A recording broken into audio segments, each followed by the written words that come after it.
በትዳር ለ12 ዓመታት ያህል ከቆዩ በኋላ 3 ወንድ ልጆችንና 1 ሴት ልጅን በአጠቃላይ 4 ልጆችን በፈጣሪ ፍቃድ ካፈሩ በኋላ ትዳራቸው አለመግባባትን ጸንሶ ፍችን ቢወልድም እነሱ ግን ከፍቻቸውና ከቀለበታቸው መላላትና መውለቅ በኋላ ለረጅም ጊዜ የቆየ ወዳጅነት ነበራቸው። አዎ ተፋተውም አልተፋቱም፣ ተለያይተውም አልተለያዩም ነበር። ረዳት ፕሮፌሰር ሙሉጌታ ጀዋሬና አርቲስት ገነት ንጋቱ።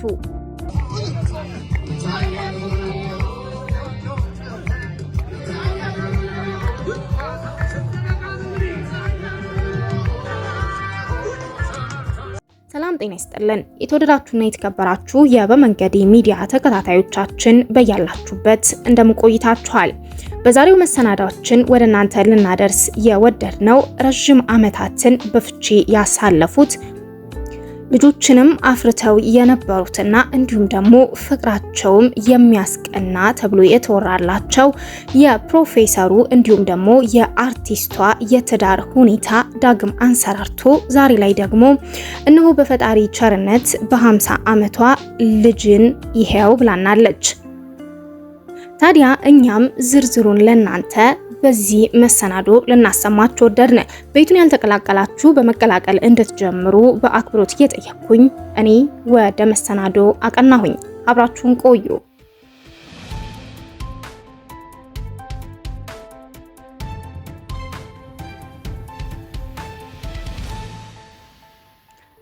ረዳት ፕሮፌሰር ሙሉጌታ ጀዋሬ በ6 ኪሎ ዩኒቨርሲቲ ውስጥ የቲያትሪካል አርቲስት ዲፓርትመንት መምህርና የዲፓርትመንቱ ኃላፊ ሆኖ ሲሰራ ቆይቷል። አሁንም እየሰራ ይገኛል። ከገነት ንጋቱ ጋር የተዋወቁትም 6 ኪሎ ዩኒቨርሲቲ እዛው ግቢም ውስጥ ነው። እሷ ተማሪ እሱ ደግሞ አስተማሪ ያሉ ማለት ነው።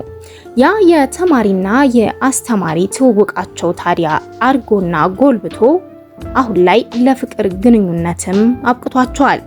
በመጨረሻም ተጋቡ። በነገራችን ላይ ገነት ንጋቱ በዛን ወቅት ሌላ ፍቅረኛ ነበራት ተብሎም ይወራል።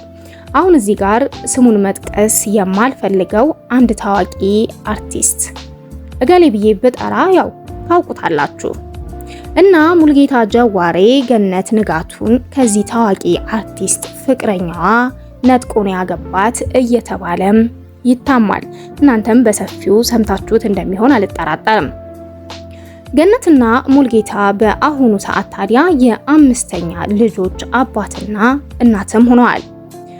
በዚህ 2 ቀናት ውስጥ የመጨረሻ ልጃቸውን ማለትም አምስተኛ ልጃቸውንም ወደ ምድር ጀባ ብለዋል፣ ወልደዋል። ከ14 ዓመታት የፍቺ ቆይታ በኋላ ከዛሬ 5 ወር በፊት ነበር አርቲስቷና ፕሮፌሰሩ ድል ባለ ሰርግ በድጋሚ በልጆቻቸው ፊት የተሞሸሩት። ታዲያ ከ1 ወር በፊትም የመጀመሪያ ልጃቸው ማለትም መክሊት ሙሉጌታ በሕግ የመጀመሪያ ዲግሪዋን ይዛ ከዩኒቨርሲቲ ግራጁዌት በማድረጓ ምክንያትም ወላጆቿ ባዘጋጁት የምርቃ ፕሮግራም ላይ ገነት ንጋቱ እርጉዝ እንደሆነች የሚያስታውቅ ፎቶ መታየትም ጀመረ። አዎ በነገራችን ላይ ገኒና ሙሌ ከ5 ወር በፊት ዳግም ሲሞሸሩ ራሱ ገኒ ነፍሰ ጡር ነበረች። ያም ማለት ያኔ የ4 ወር እርጉዝ ነበረችም ይላሉ የቅርብ የመረጃ ምንጮቻችን። እነዚህ ሰዎች ተፋተው በነበረበት ወቅት እንኳን እጅግ የሚተሳሰቡና የሚዋደዱ ጥንዶችም ነበሩ። በተለይ ገኒ በጣም ታስብለታለች። አዎ ሙሉጌታ በታመመበት ወቅት ልክ እንደ ሚስት ከጎኑም ነበረች። አስታማኝ ያዳነችውም እሷ ናት ይባላል። በኦን ስክሪን እንዲሁም ደግሞ ከስክሪን ውጭም ጭምር የሚታየው አንድነታቸው፣ ፍቅር በውስጣቸው እንዳለም ያስታውቃል። ገኒ በዩቲዩብ እጅግ በርካታ ተመልካቾች እንዲሁም ደግሞ ሰብስክራይበሮችም አሏት። አጠቃላይ 400,000 ሰብስክራይበርስ ያለው የዩቲዩብ ቻናል እንዳላትም እውቅ ነው። በዛም የዩቲዩብ ቻናል እስካሁን ከ700 በላይ ቪዲዮዎችንም ለቃለች። ይህ የዩቲዩብ ቻናልም ለሷም ይሁን ለቤተሰቦቿም ጥሩ ገቢ እያስገኘላት ይገኛል። ገኒ ከቤተሰቧ ጋር ወደ 3 ጊዜ ያክል በሰይፉ ኦን ኢቢኤስ ላይ ቀርባም ነበረ። ያኔ ልጆቿ በተለይም ደግሞ የመጨረሻዎቹ ሁለቱ ልጆቿ ትንንሽ ነበሩ። ታዲያ ከነዚህ ኢንተርቪውስ መካከል ደግሞ በአንዱ ሰይፉ ለገኒ አንድ ጥያቄ ሰንዝሮ ነበር። ያው ሰይፉ ጥያቄ በመጠየቅ አይታማም። ከሙሉጌታ ጋር ተመልሳችሁ አንድ ላይ የመሆን ሐሳብ አላችሁ ወይ የሚል ነበር ጥያቄው። ታዲያ ገኒም ከዛ ይሄንን መልሳለች። ከሙሌ ጋር አንድ ላይ የመሆን እድል የለንም፣ ተለያይተን ልጆቻችንን ብናሳድግ የተሻለ ነው ብለን ነው የተለያየ ነው የሚል ምላሽ ነበር የሰጠችው። በዚህን ወቅት ፓስተር ቸሬም ሳይቀር አንድ ላይ እንዲሆኑ ጥሩ ነበረ፣ ነገር ግን በወቅቱ አልተሳካለትም ነበር። ያው የእግዚአብሔር ፍቃድ አልነበረም ማለት ነው። ብቻ እንዲህ እያሉ በፍቺ ለ14 ዓመታት ከቆዩ በኋላ የፈጣሪ ጊዜ ሲደርስ እግዚአብሔር ይሁን ያለው አይቀርምና በስተመጨረሻም ገኒ ነፍሰ ጡር ሆና ቤተሰቦቻቸው፣ ልጆቻቸውና ወዳጆቻቸው በተገኙበት ቆንጆ ሪዞርት ውስጥም ጋብቻቸውን ፈጽመዋል። ይኸው ከ5 ወር በኋላም 5ኛ ልጃቸውን እግዚአብሔር ሰጣቸው።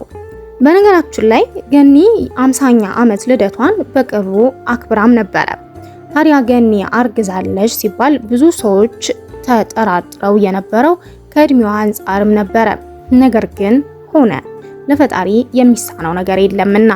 አዎ እንደ አዲስ ተሞሽረው፣ እንደ አዲስ ተታርቀው፣ እንደ አዲስ ተዋውቀው በድጋሚ የልጅ እናትና አባት ለመሆኑም በቅተዋል። እንኳን ደስ አላችሁ። አርቲስት ገነት ንጋቱና ረዳት ፕሮፌሰር ሙሉጌታ ጀዋሬ በድጋሚ በልጅ ተባርካችኋል እየተባሉ ማህበራዊ ሚዲያውንም ተቆጣጥረውታል። እኛም በመንገዴ ሚዲያ ስም እንኳን ደስ አላችሁ ብለናቸዋል። ምክንያቱም መባረካቸው ተሰምቷልና። አርቲስት ገነት ንጋቱ ይህንን ታላቅ ደስታዋን ታዲያ ከመደበቅ ይልቅ በኢንስታግራም ገጿ ላይ እግዚአብሔር ይመስገን በሚል ጽሑፍና ከስር ባለው የሚያምር የልጅ ምስልም የገለጸች ሲሆን ይህ አስደናቂ ጥንዶች በፍቅር ታሪካቸው በትዳራቸው መቀጠል ብዙዎችን ያስደመመም ነው ተብሎለታል። ታዲያ አሁን ደግሞ በቤተሰቦቻቸው አባል ውስጥ አዲስ አባል መጨመሩ ደግሞ ደስታቸውን ከአንድነታቸውን በላይ ከፍ ያደርገዋል፣ እውቅ ነውና። ታዲያ እኛም በድጋሚ ለጥንዶቹና ለአዲሱ የቤተሰብ አባል ጤናን፣ ብሩህ ጊዜንም እንመኛለን። የተወደዳችሁና የተከበራችሁ የበመንገዴ ሚዲያ ተከታታዮቻችን ለዛሬ ተሰሙት የወደድነው መሰናዶ እስካሁን ያደመጣችሁትን ይመስል ነበር። አብራችሁን ስለነበራችሁ ልባዊ ምስጋናዬን እየቸርኩኝ በድጋሚ ቤቱን ያልተቀላቀላችሁ በመቀላቀል ከወደዱትም ላይክ፣ ኮሜንት፣ ሼር በማድረግም ሀሳባችሁን እንድታጋሩን ልባዊ ጥያቄን ወደ እናንተ እያስተጋባሁ የዛሬ መሰናዶዬን በዚሁ ቋጨሁኝ። ሰላም በያለንበት ለሁላችን፣ ሰላም ለሀገራችን ኢትዮጵያ። ቸር ቆዩ።